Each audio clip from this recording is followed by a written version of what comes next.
Bakit mo ba pinipilit buweltahan ng iyong kalaban? Kahit na alam mo namang mali ang iyong pinaglalaban. Ako po ang inyong lingkod, Tagapanood TV. Welcome back po dito sa ating YouTube channel at Facebook page. Isang masaya at masaganang araw po sa ating lahat. Ngayong araw po, ang ating gagawa ng reaction video ay galing po sa channel ni Balita Pinoy TV. Nasa description po yung link na kanyang channel, bisitahin po at pakasuportahan na rin. Pero bago po tayo magpatuloy, nais ko lang po kayong imbitahan, lalong-lalo na po sa mga bagong napadaan lang dito sa ating channel, na wag po sana kalimutan na mag-subscribe. Hit na rin po notification bell para lagi pong updated sa mga bago pang video na ating ilalabas. Share, like, and comment din po kayo mga tagapanood.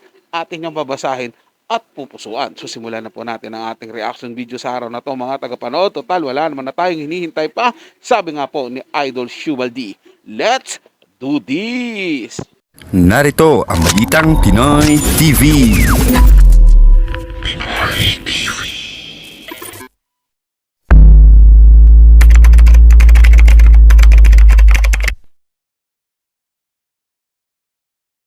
Pusok sa inyo mga kababayan. So ito po pag-uusapan natin, mga kababayan, yun lang naman naging depensa nitong si Paulo Contes sa tape Bulaga na kung saan sinasabi, mga kababayan, na hindi daw po nagtitipid ang tape Bulaga at wala daw pong tanggalang mangyayari. Pero bago po natin pag-usapan yan, ay nais ko po muna sabihin sa inyo na kung kayo po ay bago pa lamang po sa ating YouTube channel, hinihikayat ko po kayo na huwag nyo po sanang kalimutan na i-like etong live streaming natin na ito at huwag nyo na rin pong kalimutan na mag-subscribe sa ating YouTube channel. Hit nyo na rin po yung ating notification bell para lagi po kayong updated sa tuwing mag-upload po tayo or magla-live tayo ng mga ganitong klase ng issue dito sa ating bansa. At gusto ko din po kayong batiin ng isang magandang umaga at tanghali, hapon, gabi, saan man sulok ng mundo kayo naroon, mapa sa Pilipinas man po kayo or ibang bansa. Sana po ay nasa mabuti po kayong kalagayan at gabayan po kayo ng ating Panginoon. Mabuhay po kayong lahat. Aba, si Boy Tago. So anyway, punta na tayo sa ating pag-uusapan. Pero bago ang lahat, bati-bati muna tayo. Batiin muna natin si Kuya Roderick 29, mega love shoutout po ng napaka-zarap. Ayan na ito, lakasan mo ang boses mo, todo na po to. Baka pag nilaksan ko pa ng sobrang lakas, maraming mag-iyakan. Alam niyo ba mga kababayan, napakainit ngayon sa Facebook, kaya nga mamaya, magla-live ako sa Facebook at doon ako mga-asar ng matindi. Kasi yung mga panatiko ni Vice, hindi matanggap yung nangyaring desisyon ulit ng MTRCB sa pangalawang pagkakataon kasi na broken hearted na naman sila. Pero anyway mga kababayan, punta po tayo dito sa ating pag-uusapan muna. So ang una natin topic dito, oy Kuya Malyari Mascareñas, mega love shoutout at saka kay Owet Owet, ayan. Sabi dito sa Abante, una sa balita mga kababayan, eto daw, sabi daw nitong si Paulo Contes, di raw nagtitipid. Paulo nilinaw na walang tsugian sa Itbulaga or doon sa fake EB or sa tape EB. Bahala na kayo kung anong gusto nyong itawag doon. Sabi dito mga kababayan, pagpatuloy pa natin, eto, nilinaw ni Paulo Contes na walang tsugiang mangyayari sa mga host ngayon ng Itbulaga ng Tape Incorporated at ume-ere sa noon time slot ng GMA7. Alam nyo mga kababayan, ito lang kasi yan eh. Diba may lumabas na balita ng mga nakaraang araw, na kung saan mga kababayan, meron nga daw pong balahasahan na mangyayari dito sa Tape Bulaga na kung saan yung mga host doon ipapalasahin na. Dahil nga naman katulad ni Yorme, meron na po si Yorming programa at kailangan ni Yorming mamili kung ano yung pipiliin niya sa dalawa, yung kanyang programa, yung Black Rider ata yun, and then itong It Bulaga. So ngayon mga kababayan, doon sa pagkakataong yon, di ba nasabi natin nung nakaraan na nagkakaroon nga ng balahasahan dito sa Tape Bulaga na kung saan tila parang pumapasok na ang GMA7 doon mismo sa programa ng Tape Bulaga at nangyayari nga na parang inaagawan na or parang binabawi na di umano utay-utay ng GMA7 yung mga artist ng Tape Bulaga.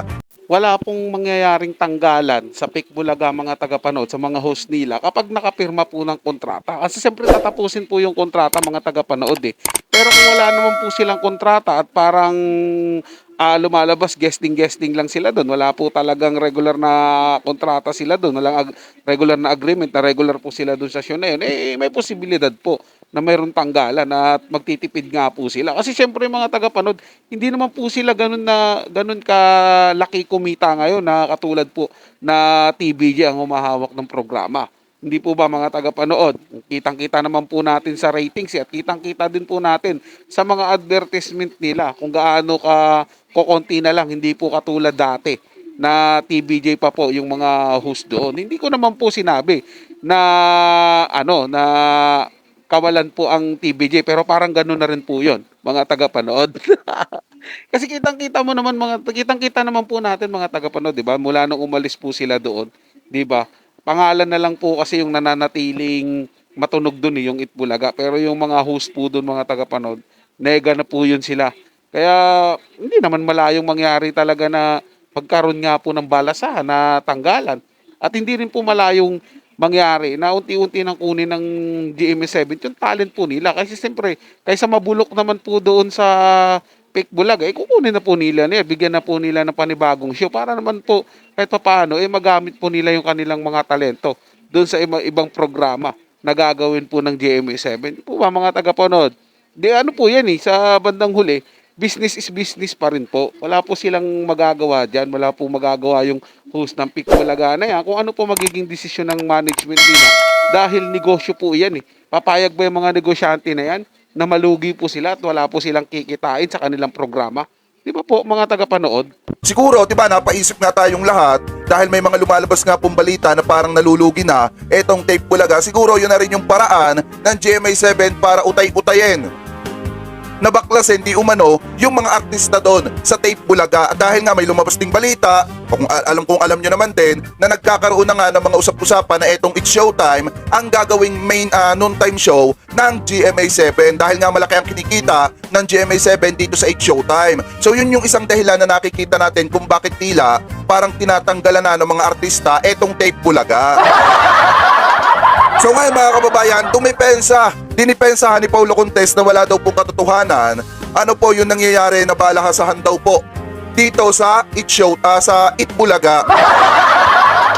Ay, shoutout kay Kuya Jojo Martinez Ay, mega love shoutout. Good day, Jake Magnus to all viewers. Mega love shoutout po. Thank you po sa pakape. So sabi pa dito mga kababayan, eto basahin pa natin. Pati ang tungkol sa chikang nagtitipid daw ang kanilang producer, kaya rotation na ang ibang host ay mali rin daw. Ano ba ang ginagawa nila? Di ba nagtitipid nga sila kaya nga nagbabawas sila ng pag-airtime ng kanilang mga host. Di ba nagtitipid pag ganon? Alam nga naman pinagbakasyon yung iba.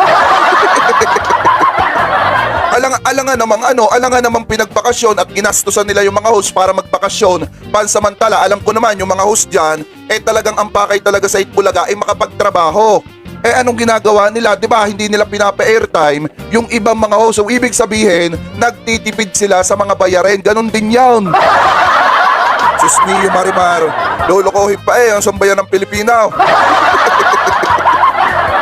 Alam nyo ba kung bakit natin nasabi na nagtitipid? Di ba mismong nanggaling na rin kay Tito Sen yung balita? Kung matatandaan ninyo sa mga interview ni Tito Sen, pinakiusapan sila ng new management ng Tape Incorporated na baka pwede na yung kanilang pag-airtime ay hindi araw-araw. Parang magkakaroon ata ng rotation dahil nga nagtitipid yung producer, yung production mga kababayan. So ganoon na din yung nangyayari ngayon. Sabi ko nga po, pinatunayan lang nila na tama yung sinasabi ni Tito Sen. Nagkatotoo yung sinasabi ni Tito Sen na nagtitipid po sila.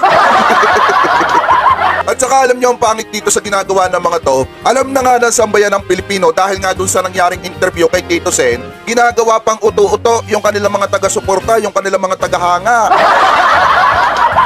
Diba ayaw bagang sabihin nagtitipid kami ngayon kaya nagbabawas muna kami pansamantala. Hindi naman nagbabawas, nag-aalis lang kami ng ibang mga host. Kumbaga nagkakaroon ng halinhinan sa pag-duty para hindi malaki yung bayaran namin. Dapat gano'n na lang yung sabihin nila.